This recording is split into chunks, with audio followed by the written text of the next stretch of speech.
ya me presentaron, trabajo para Alliance Defending Freedom. Nosotros nos dedicamos a litigar 3 derechos únicamente, que son el derecho de la defensa de la vida, la defensa del matrimonio, entendido hombre y mujer, y la familia, y la defensa de la libertad religiosa.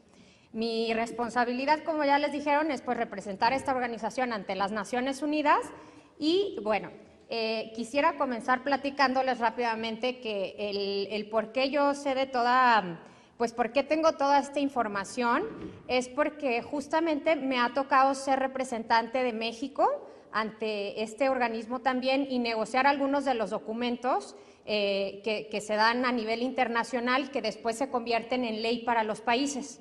Entonces me ha tocado la suerte tal vez o la mala suerte, no sé cómo sea la verdad, pero me ha tocado estar ahí dentro de estos salones y ser testigo pues de lo que se dice y de lo que realmente se está tejiendo detrás de esto.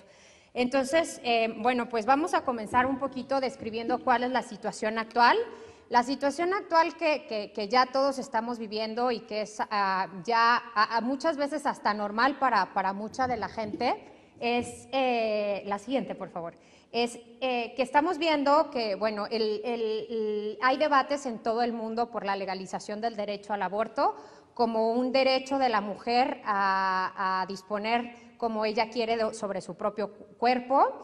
La legislación también sobre género. Hoy hablamos, se oye mucho hablar sobre la equidad de género, la perspectiva de género, la igualdad de género, y se refiere ya al hombre y a la mujer como géneros y ya no como sexos. Estamos viendo la legalización en muchos lados del mundo y ya tristemente en nuestro país de uniones del mismo sexo, mal llamadas matrimonio, y también ha llegado, y que también tristemente lo tenemos ya en nuestro país, la adopción por los homosexuales. Y yo les pregunto, ¿de dónde viene toda esta situación actual? ¿Ustedes creen que es realmente la evolución del mundo? ¿Ustedes creen que es así como es que lo que nos vende la sociedad actual, ¿no? Es que hay que evolucionar, es que las cosas ya no son como antes, o ¿de dónde viene todo esto? Bueno, pues la verdad es que esto no es ninguna evolución, esto no es casualidad. Todo esto es un plan que está muy bien definido, principalmente se teje en las Naciones Unidas. ¿Por qué las Naciones Unidas? Porque es un organismo internacional que reúne a los 193 países que forman parte de y que se reúnen ahí para el diálogo político y para generar leyes a nivel internacional.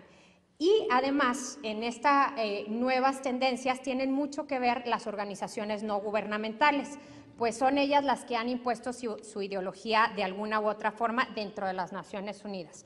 Para comenzar a ver lo que es cómo surge todo este movimiento y cómo nos llegan estas ideas que hoy estamos viviendo y que se nos quiere vender que es lo normal y que es parte de la evolución y parte de la modernidad y parte de ser la tolerancia, etcétera, hay que entender un poquito cuál es el origen. Y el origen viene, hay que remontarnos hasta la época en donde ciertamente la mujer era discriminada, ¿no?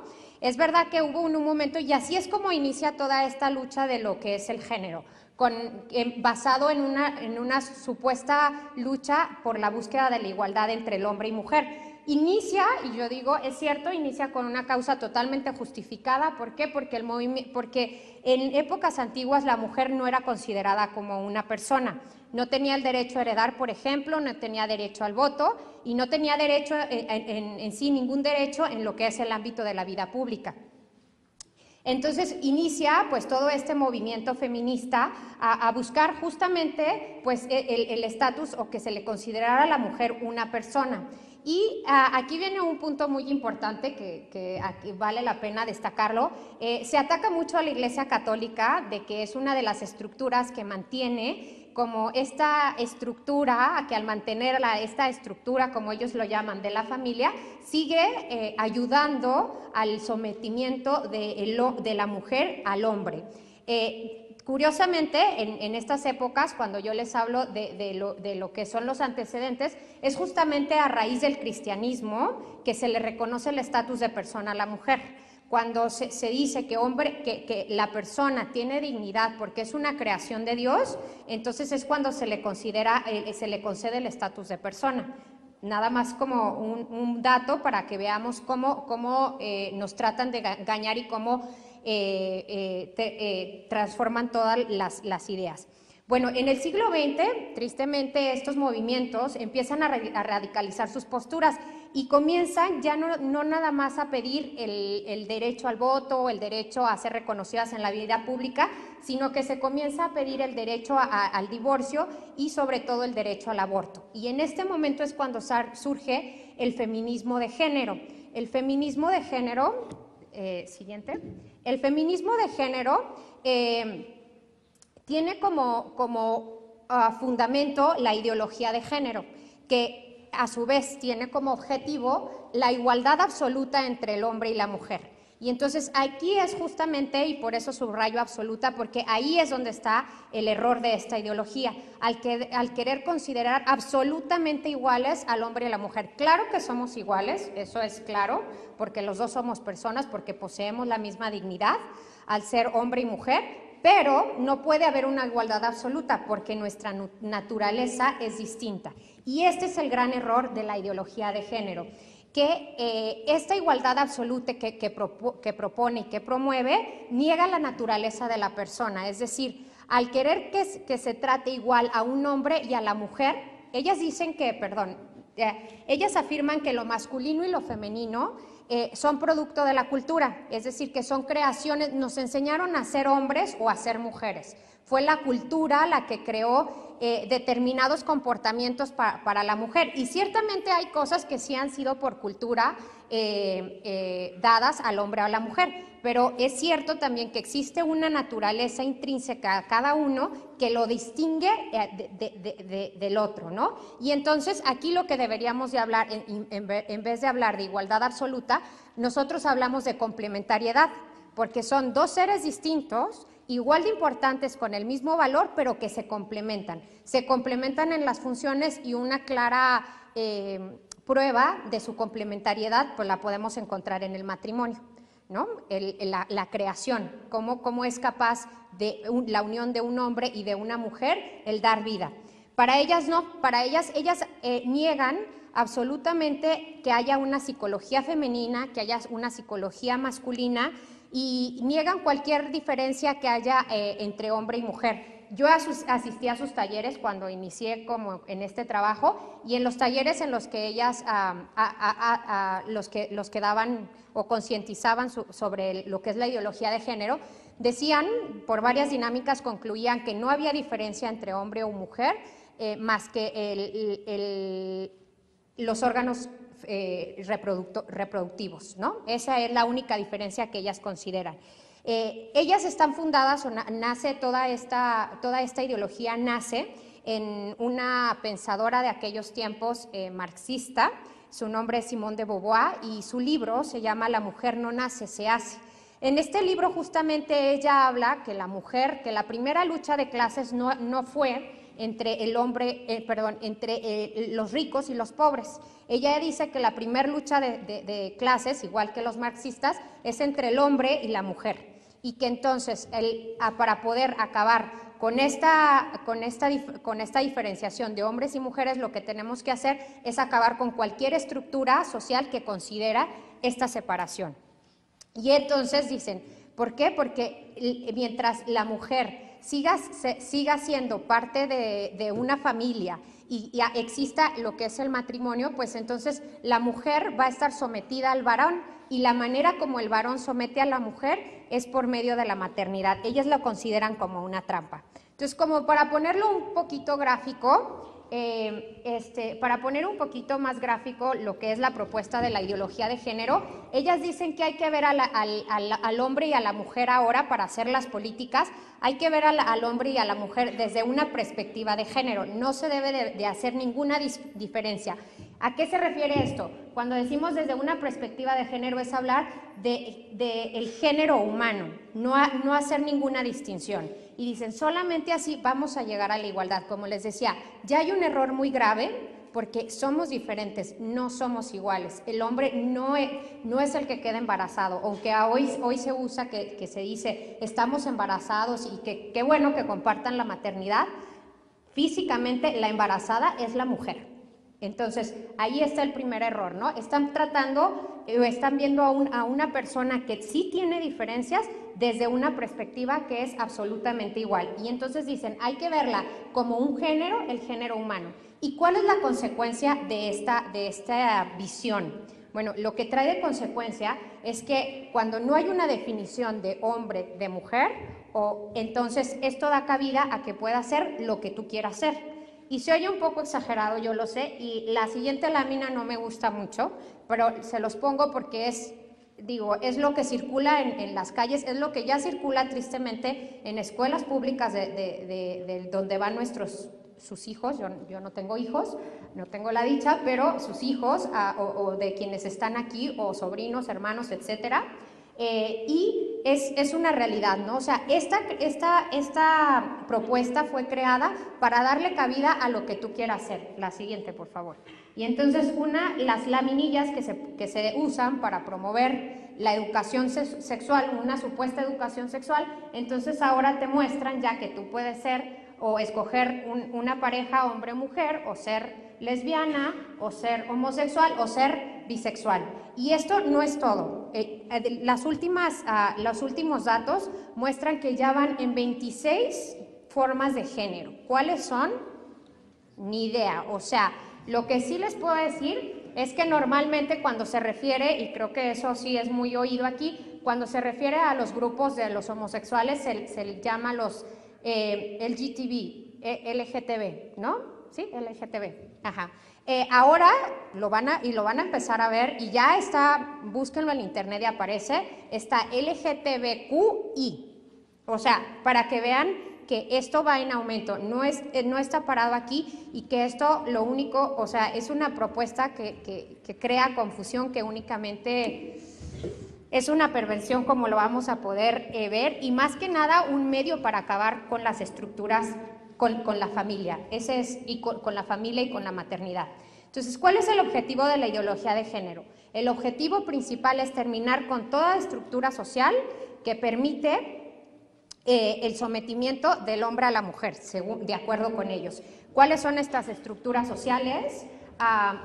La familia, el matrimonio y la maternidad, ¿no? Como les decía, la familia, entonces, ellas dicen, mientras la mujer siga sometida a una familia, ella va a ser quien se tiene que quedar en el hogar, quien va a estar encargada de los hijos, y que no puede salir al ámbito de lo profesional a desarrollarse. Y entonces siempre va a estar en desventaja con el varón. Entonces, esto es una trampa que el varón tiende a la mujer para mantenerla esclavizada a su hogar. Y hablan de esclavizada. ¿Cuál es el interés de las Naciones Unidas en todo esto? O sea, ¿qué tiene que ver las Naciones Unidas? ¿Por qué empiezo con la ideología de género y paso con las Naciones Unidas? Bueno, porque hay dos consecuencias muy claras de esta propuesta. La siguiente, por favor.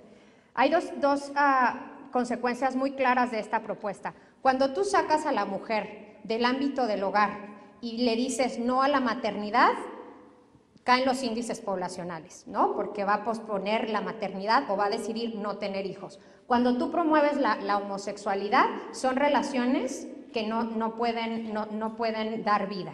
Entonces, ¿cuál es el factor común en estos dos puntos? Es los índices poblacionales. Y es por esto que las Naciones Unidas vio tan atractivo esta nueva ideología. Siguiente, por favor.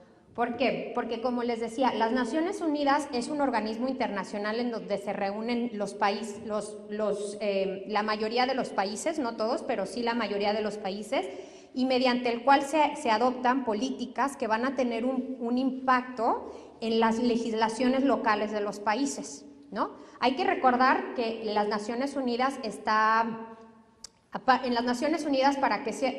cuando eres miembro de las Naciones Unidas, tú tienes que dar una cuota, dinero, y para los países más ricos tienen que dar más. Entonces, a ellos esto no les agrada. ¿Por qué? Porque mientras los países tercermundistas están creciendo, a ellos nosotros les costamos más. Entre más seamos, más les vamos a costar mantenernos, por decirlo así, porque estas cuotas son para lograr el desarrollo de los países del tercer mundo. Entonces, por eso es el interés que ve las Naciones Unidas en la caída de los índices poblacionales. Y podemos irnos también un poquito atrás de los tiempos y ver el origen de las Naciones Unidas. Las Naciones Unidas nace a raíz de la Segunda Guerra Mundial y nace justamente por la matanza que se da con los nazis, y dice, esto no puede volver a suceder, no puede ser que se dé o sea, que se esté matando a personas de esta manera, y tenemos que buscar un medio para mantener la paz entre las naciones y para hacer respetar los derechos del hombre. Y entonces es cuando en el 1948, perdón, no he dicho cambio de la lámina, es la siguiente, por favor.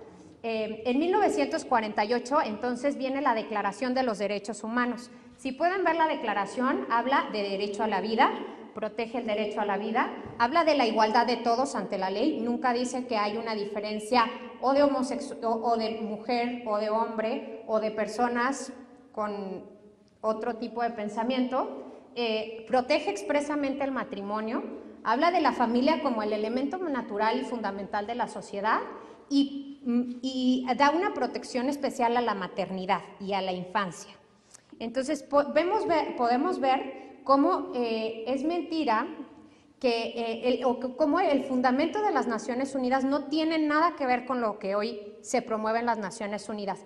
Esto que yo les acabo de platicar, lo del fundamento original, cambia, siguiente, por favor, cambia en las conferencias de los 90s. En la década de los 90s viene una serie de conferencias en las que se empiezan a introducir nuevos términos que nadie sabía ni qué significaban ni por qué estaban ahí, nadie supo cómo, pero esos términos empezaron a aparecer.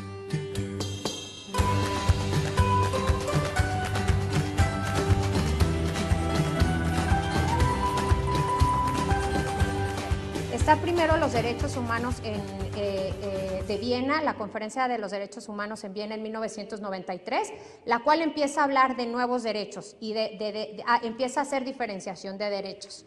Todavía no se hablaba de qué derechos, pero en 1994 viene la Conferencia de Población y Desarrollo en el Cairo, y entonces se empieza a hablar de unos derechos sexuales, se empieza a hablar de unos derechos reproductivos, se empieza a hablar de familias, se empieza a hablar de género. Cuando se ponían en la mesa de negociación, nadie sabía qué eran estos términos, pero ya estaban en la mesa. Y finalmente, en 1995, viene la Conferencia de la Mujer en Beijing, y esta sí viene a concretizar todo lo que es sobre todo la ideología de género. El documento se refiere, en vez de referirse a mujer, comienza a referirse a género.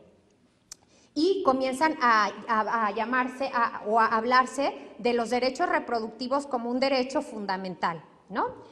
Siguiente. Entonces, vemos cómo estos derechos, estos términos que están en estos documentos no están ahí por casualidad. Estos, como les decía, el cambio, lo que hoy estamos viviendo no ha sido casualidad. No es verdad que hay una evolución, no es verdad que las cosas cambian. No, las cosas ahí están y la naturaleza está y lo dicta. Sin embargo, ellos lo han planeado así, las Naciones Unidas, y por supuesto las principales potencias lo han planeado así para conquistar al mundo, ¿no? Y entonces se usan estos nuevos términos para significar cosas totalmente diferentes. Entonces, en vez de hablar de familia, que familia se refería a hombre, mujer, hijos, ahora se habla de familias. ¿Por qué? Porque dicen, no, pero es que no nada más hay un tipo de familia, hay muchos tipos de familias. Empezaron diciendo únicamente las monoparentales, mamá y su hijo, ¿no? Mamá soltera y su hijo. Pero hoy, familia significa familias conformadas por uniones del mismo sexo. Luego hablan de una educación sexual comprensiva, que lo voy a dejar al último porque esto es como el término más nuevo que se está como acuñando desde allá. La orientación sexual o la identidad de género significa la homosexualidad. La salud sexual y reproductiva para significar el control de la fecundidad. Los derechos reproductivos para significar el aborto, o la maternidad segura como un medio para despenalizar el aborto. Como vemos, ninguno de estos términos, les digo, están en los documentos por casualidad. Estos términos están muy bien pensados, y si lo ven, detrás de todos estos términos, finalmente lo que trae como consecuencia es la promoción de lo que decíamos, la ideología de género, ¿no?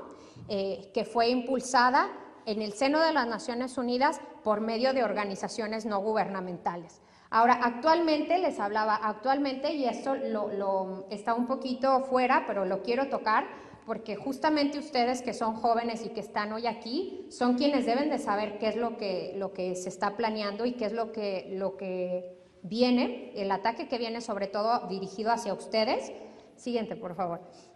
Ahora, en los nuevos documentos de las Naciones Unidas se está enfocando ya no a la mujer. Anteriormente, como les dije, había una conferencia dedicada a la mujer que sigue, va a seguir, pero ya no es el principal como blanco de ataque. El principal blanco de ataque ahora son los adolescentes y los jóvenes. Y pongo a los adolescentes entre comillas porque la definición de adolescente para las Naciones Unidas es un niño de 10 años a los 14 años. Esa es la adolescencia para las Naciones Unidas. De 14 en adelante lo consideran como un joven. Entonces dicen, ahora, ¿qué es lo que están intentando? Dicen, ¿saben qué? La estrategia contra la mujer nos funcionó, pero a medias, porque el tema del aborto ha sido muy complicado, porque no hemos podido avanzar más allá. Pero ahora necesitamos como redirigir nuestro ataque a alguien más vulnerable. ¿Quiénes son ellos? Son los jóvenes. Los jóvenes que según ellos no piensan, los jóvenes que no les importan los valores, los jóvenes que buscan la vida más fácil. Eso es lo que están buscando. ¿Y qué quieren promover entre los jóvenes? Los derechos reproductivos. Como decíamos, los derechos reproductivos es un término que se utiliza para significar el aborto y ha sido aceptado. Estas discusiones no salen a la luz pública, pero sí en las salas de negociación. Se ha aceptado abiertamente que es aborto y que tristemente México es uno de los principales países en apoyar todo este lenguaje. Los derechos sexuales, que es un término que aunque no existe, lo impulsan como otro medio para poder avanzar en la agenda abortista, y la educación sexual comprensiva, que la educación sexual comprensiva abarca la laminilla que veíamos anteriormente de escoger lo que tú quieras ser, de acuerdo a la ideología de género, pero también una nueva parte que habla, por ejemplo, la prevención del SIDA. Supuestamente ellos están realizando diferentes esfuerzos para acabar con el SIDA, pero vean la manera como intentan acabar con el SIDA, ¿no? Dicen, la gente joven que vive con el VIH tiene el derecho a decidir si revelar su estado serenológico, cuándo y cómo hacerlo. O sea, se les está diciendo, tú que tienes SIDA, no estás obligado a decir que tienes. Tú sigue por la vida y el día que tú quieras y si quieres, hazlo. Esa es la manera para prevenir el SIDA. ¿Cómo fue posicionada todo esto? Como les decía, la IPPF. Y me voy a ir rápido porque ya se me acabó el tiempo. La IPPF es la organización a nivel mundial más fuerte, más poderosa, que se dedica a difundir toda esta ideología. Se llama la International Planned Parenthood Federation. Y si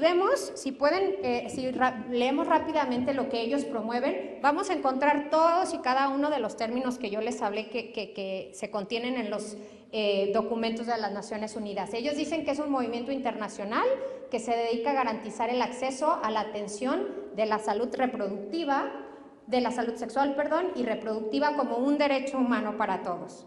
Después hablan de que su misión tiene como objeto mejorar la calidad de las personas haciendo campaña a favor de la salud, los derechos sexuales y los derechos reproductivos. Y esto se logra a través de la incidencia política, que esto es lo que hace la IPPF, que es lo mismo que yo hago. Tristemente vamos tarde, 10 años después que ellos. Toda esta ideología está impregnada en los documentos de las Naciones Unidas, pero esto fue como lo hicieron ellos, estar presentes en las Naciones Unidas, a convencer a los delegados que negocian estos documentos para que incluyeran todos estos nuevos términos que desconocían. Estos delegados muchas veces desconocen qué hay detrás de estos términos, muchas veces no, también están puestos ahí por ellos.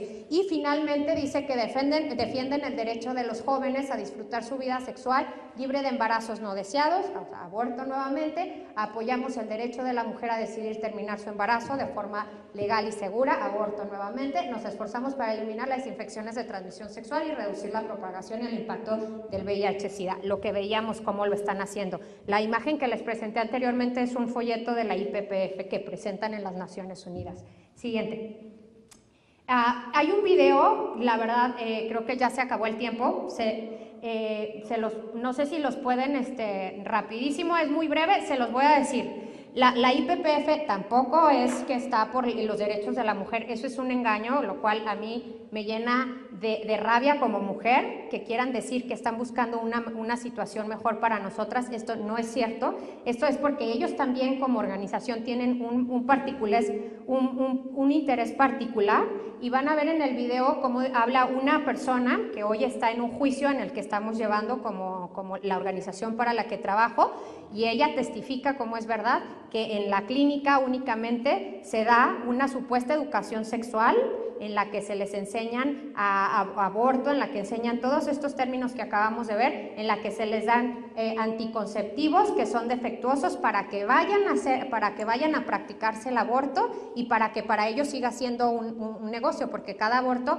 cuesta alrededor de $500. Lo que les quieren hacer a ustedes jóvenes es decir, mira, tú ve y métete con quien quieras, y si hay alguna consecuencia, ven y aborta, ¿no? ¿Y qué es eso? Para ellos es un negocio, o sea, no es ni que, sabemos, hay muchísimos estudios del daño que hace el trauma que genera un aborto, etcétera. No voy a entrar ya mucho para concluir. Siempre me gusta concluir. Siempre es un mensaje, o sea, lo que yo veo realmente diario, día a día en mi trabajo es terrible, es ver al mal, a un mal que viene y que dices, es algo que no puedo parar, no sé qué hago aquí, oponiéndome a todo esto, pero tenemos que estar muy seguros y nunca perder la esperanza. ¿Por qué? Porque sabemos que es una batalla ganada. Ellos tienen que decir no sé cuántas mentiras para justificar que matan niños. Nosotros no tenemos que decir más que sí a la vida.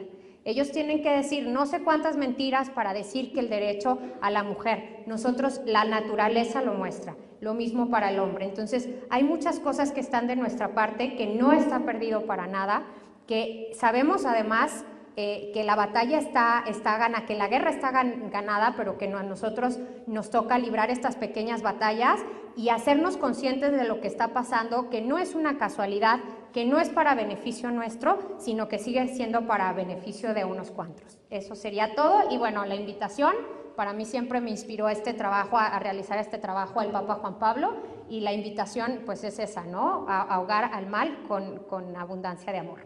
Gracias.